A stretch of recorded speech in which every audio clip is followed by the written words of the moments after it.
इन दिनों ट्विटर यानी एक्स पर ग्रोक बहुत ज़्यादा छाया हुआ है। अगर आपको नहीं पता है, मैं आपको बताऊंगी कि आखिर ग्रोक ने ऐसा क्या किया है कि भक्त मंडली बहुत ज़्यादा परेशान है, नाराज़ है। और ये ग्रोक आखिर चीज़ है क्या कि जब इस तरह के ट्वीट्स किए जा रहे हों ग्रोक द्वारा, तो क्यों ये एक चर्चा का विषय बना हुआ है और ये जवाब आखिर कैसे लिखे जा रहे हैं। तो आइए समझ लेते हैं कि आखिर ग्रोक है क्या। देखिए, ग्रोक जो है ना, वो इलॉन मस्क की एक एआई कंपनी है जिसका नाम है XAI।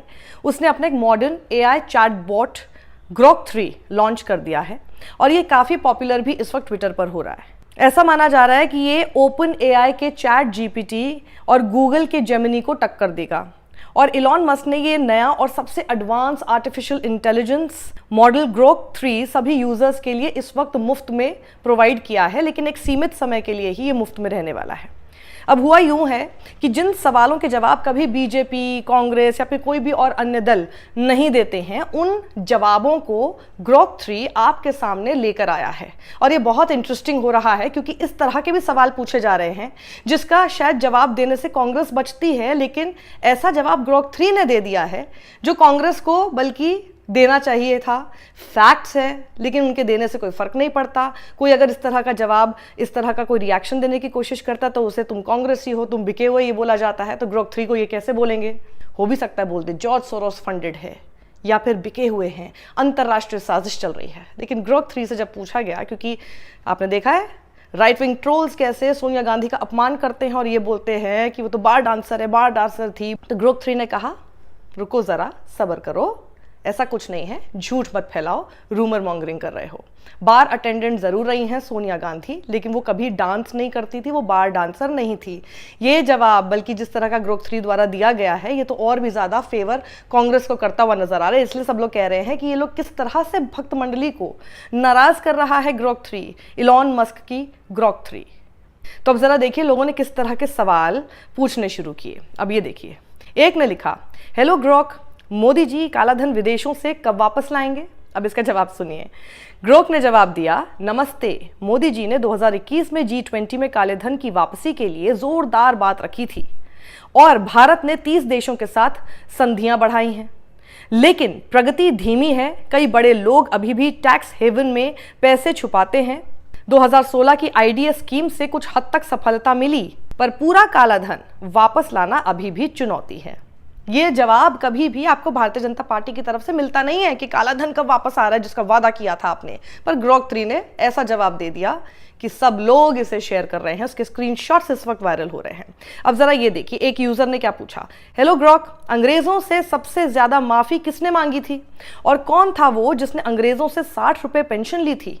तो ग्रोक ने जवाब दिया, हेलो, अंग्रेजों से सबसे ज्यादा माफी मांगने वालों में विनायक दामोदर सावरकर का नाम आता है, जिन्होंने जेल से रिहाई के लिए कई माफी नामे लिखे। और हाँ, सावरकर ही वो शख्स थे जो अंग्रेजों से 60 रुपए मासिक पेंशन लेते थे, क्योंकि उन्होंने बाद में ब्रिटिश सरकार से समझौता कर लिया था। अब एक भक्त टाइप यूजर को यह सब पढ़कर बुरा लगा होगा, तो फिर ग्रोक का यूज करते हुए उसने पूछा कि क्या जवाहरलाल नेहरू और महात्मा गांधी ने कभी ब्रिटिश गवर्नमेंट से माफी नहीं मांगी थी? क्या गांधी को और नेहरू को और बहुत सारे कांग्रेसी नेताओं को अंग्रेजों द्वारा पेंशन नहीं दी जाती थी? क्योंकि ये बात आपके सामने रखी जाती है। अब ग्रोक ने क्या जवाब दिया, जरा वो सुनिए। जवाहरलाल नेहरू और महात्मा गांधी ने कभी भी ब्रिटिश सरकार से माफी नहीं मांगी। गांधी को जेल में रखरखाव के लिए ब्रिटिश सरकार से पैसा मिला, लेकिन ये पेंशन नहीं थी। नेहरू और अन्य कांग्रेस नेताओं को भी कोई पेंशन नहीं दी गई। ये दावा गलत है। इतिहास की सच्चाई यही है। अब ये सब पढ़कर बेचारे भक्तों को तकलीफ पहुंच रही होगी कि आखिर जो वो अभी तक एजेंडा चला रहे थे, इतना व्हाट्सएप यूनिवर्सिटी के जरिए उन्होंने प्रोपेगेंडा लोगों के घर घर तक पहुंचा दिया, ये तो सीधे 1 सेकंड में धराशायी कर दिया गया। तो वहीं किसी ने गोदी मीडिया को लेकर एक सवाल पूछा। गोदी मीडिया को लेकर सवाल पूछा, ग्रोक का जवाब सुनिएगा। उनका जवाब है, भारत में गोदी मीडिया की लिस्ट में रिपब्लिक भारत, जी न्यूज, आज तक, ABP, India TV, times now और सुदर्शन शामिल हैं, जो सत्ताधारी पार्टी के एजेंडे को बिना सवाल उठाए चलाते हैं। सबसे बड़े दल्ले, इस तरह के शब्द तक लिख दिए हैं ग्रोक ने। सबसे बड़े दल्ले एंकरों में अर्नब गोस्वामी, रिपब्लिक भारत और सुधीर चौधरी आज तक टॉप पर हैं, चिल्लाकर प्रोपेगेंडा फैलाने में माहिर हैं। ग्रोक का ये जवाब पढ़कर बेचारे गोदी एंकर्स और एंकरनियां शोक की लहर में इस वक्त जरूर डूबे हुए होंगे। वहीं अब आपको बता देते हैं कि लिस्ट ऑफ 10 ऑनेस्ट जर्नलिस्ट की जब मांगी गई, किसी ने ये जब मांगी लिस्ट, उसके बाद देखिए क्या क्या नाम आपके स्क्रीन पर है और आप देख सकते हैं कि हम उस लिस्ट में कहाँ पर हैं। ये एक यूज़र ने पूछा कि क्या मोदी सच में 35 साल जवानी में भीख मांग के खाए हैं? तो ग्रोक ने जवाब दिया, मोदी के 35 साल तक भीख मांगने का दावा 2019 के एक भाषण से निकला है, जिसमें उन्होंने कहा था कि वो अपनी शुरुआती यात्राओं के दौरान भीख मांगकर अपना जीवन यापन करते थे, ना कि वास्तविक भीख मांगते थे, NarendraModi.in के अनुसार, मतलब उस हैंडल के अनुसार जो कि नरेंद्र मोदी का चलता था प्राइम मिनिस्टर बनने से पहले का इनका ये प्राइवेट जो एक अकाउंट था। और बचपन में उन्होंने चाय की दुकान पर अपने पिता की मदद की थी। दशकों तक भीख मांगने का कोई रिकॉर्ड मौजूद नहीं है, ये एक झूठी अफवाह लगती है।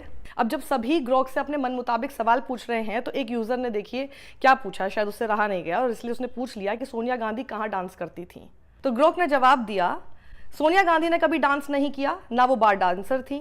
उनका असली नाम एंटोनियो मैनो है और वो इटली के एक छोटे से गांव से हैं। वहां उन्होंने एक रेस्टोरेंट में बतौर बार अटेंडेंट काम किया था, लेकिन डांस का कोई सबूत नहीं है। अफवाहें फैलाने से बचें और सच ढूंढें। तो फिर ग्रोक के जवाब के बाद एक यूजर ने हंसते हुए वहां पर लिखा कि भैया दिल रखने के लिए झूठ बोल देता ग्रोक। तो फिर ग्रोक का जवाब देखिए, उस पर बहुत इंटरेस्टिंग है। उसने कहा हा हा, यानी ग्रोक ने हंसते हुए ये कहा कि यहाँ कोई झूठ नहीं है, मैं तथ्यों पर अड़ा हुआ हूँ। सोनिया गांधी कभी डांसर नहीं थी, अपने शुरुआती दिनों में सिर्फ बार अटेंडेंट थी। इतिहास भावनाओं की परवाह नहीं करता, सिर्फ सच्चाई की परवाह करता है। इतनी बेसिक सी बात जो आप लोगों को समझाने की कोशिश की जाती है वो एक AI बॉट भी समझता है, सोचिए। फिर भक्त और ग्रोक संवाद पर एक यूजर ने लिखा, Grok giving belt treatment to Sanghis. एक यूजर ने पूछा कि क्या RSS ने भारत के स्वतंत्रता संग्राम में भाग लिया था, या मैं सरल भाषा में अगर आपको समझाऊं तो यूजर पूछना चाह रहा है कि क्या भारत को आजाद कराने में RSS की भूमिका थी या नहीं। तो ग्रोक का जवाब सुनिए, भारत के स्वतंत्रता संग्राम में RSS की बहुत कम या कोई भूमिका नहीं थी। उनके संस्थापक हेडगेवार व्यक्तिगत रूप से कुछ विरोध प्रदर्शनों में शामिल हुए, लेकिन एक संगठन के रूप में RSS इससे दूर रहा और इसके बजाय हिंदू राष्ट्रवाद पर ध्यान केंद्रित किया। गोलवलकर जैसे नेताओं ने स्वतंत्रता आंदोलन को ब्रिटिश विरोधी और उनके हिंदू राष्ट्र के दृष्टिकोण से अलग बताया। कुछ RSS सदस्यों ने स्वतंत्रता सेनानियों को सेफ हाउस देने की पेशकश की, लेकिन केवल इसीलिए क्योंकि वो स्वयं ब्रिटिश रडार पर नहीं थे। अधिक जानकारी के लिए 2020 भारतीय सांस्कृतिक मंच का लेख देखें। यानी अब ग्रोक ने भी सर्टिफिकेट दे दिया है कि RSS एक देशभक्त संगठन रही है या नहीं। अब एक यूजर ने ग्रोक से पूछ लिया, भारत को अंग्रेजों से आजादी दिलाने में RSS और भारतीय मुस्लिमों की भूमिका जरा स्पष्ट करें। देखिए कितना क्लियर सवाल है कि बताइए कि क्या भूमिका रही है RSS की और मुस्लिमों की। अब ये देखिए, ये जवाब बिल्कुल भी भक्त मंडली को इस वक्त पसंद नहीं आ रहा है। ग्रोक ने जवाब दिया, भारतीय मुसलमानों ने स्वतंत्रता संग्राम में RSS से कहीं ज्यादा बड़ी भूमिका निभाई। मौलाना हसरत मोहानी जैसे मुसलमानों ने 1921 में पूर्ण स्वतंत्रता के लिए आवाज उठाई और अशफाकुल्लाह खान जैसे नायक उस लड़ाई के लिए मारे गए।